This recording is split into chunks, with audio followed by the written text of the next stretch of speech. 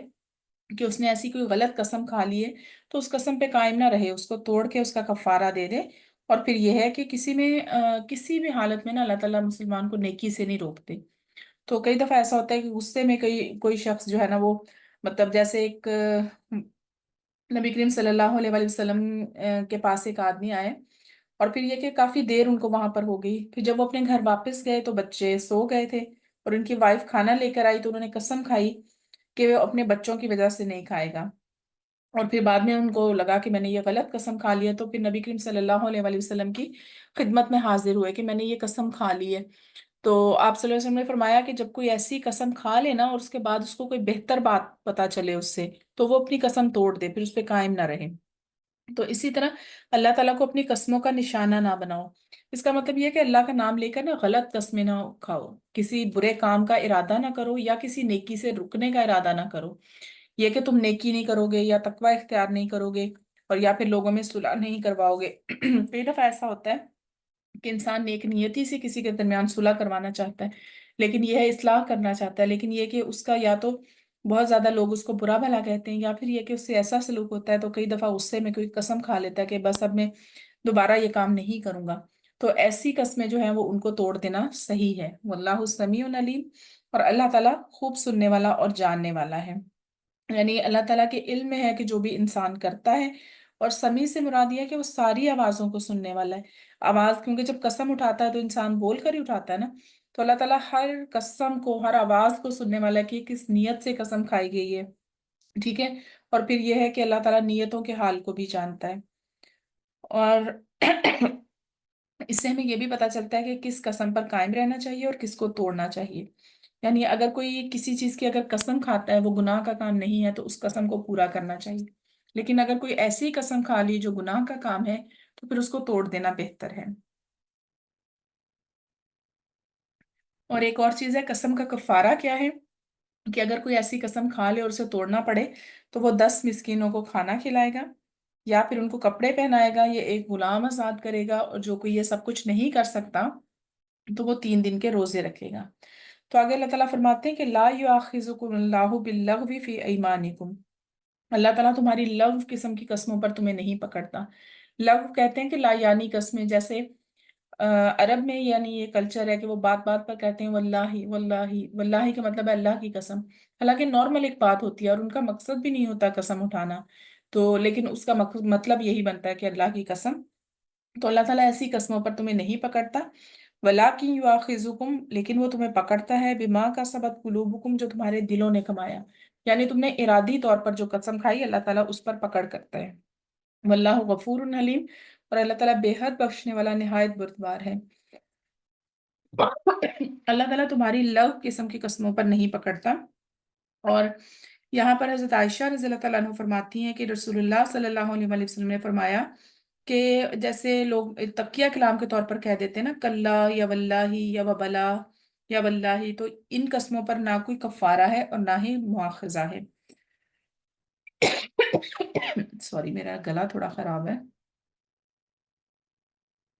اور وہ اس وجہ سے تمہیں پکڑتا ہے جو کہ تمہارے دلوں نے کمایا، یعنی اس سے معلوم ہوتا ہے کہ جو ہمارے دل کے افعال ہیں نا ان پر اللہ تعالیٰ کی طرف سے پکڑ ہوگی۔ یعنی اگر دل کے ارادے سے کوئی قسم کھاتا ہے تو پھر اللہ تعالیٰ جو ہے وہ اس پر پکڑ کریں گے، یعنی اس کو پورا کرنا ہی پڑے گا ہر صورت میں، اور اس کو آپ توڑ نہیں سکتے۔ اور پھر یہ ہے کہ اپنی قسموں کی حفاظت کرنے کا بھی کہا گیا ہے۔ واللہ غفور، اور اللہ تعالیٰ بے حد بخشنے والا ہے،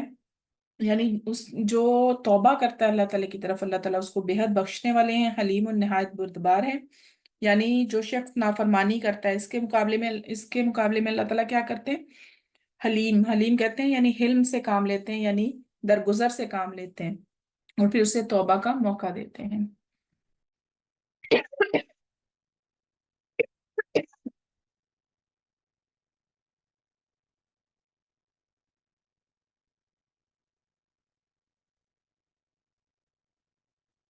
جی تو یہ آیت رہ گئی ہماری، نیکسٹ ہے للذین، ان لوگوں کے لیے، یؤلونا، جو قسم کھا بیٹھے ہیں، من نسائہم، اپنی عورتوں سے، تربصوا، کہ وہ انتظار کرنا ہے، اربعۃ اشہر، 4 مہینے تک،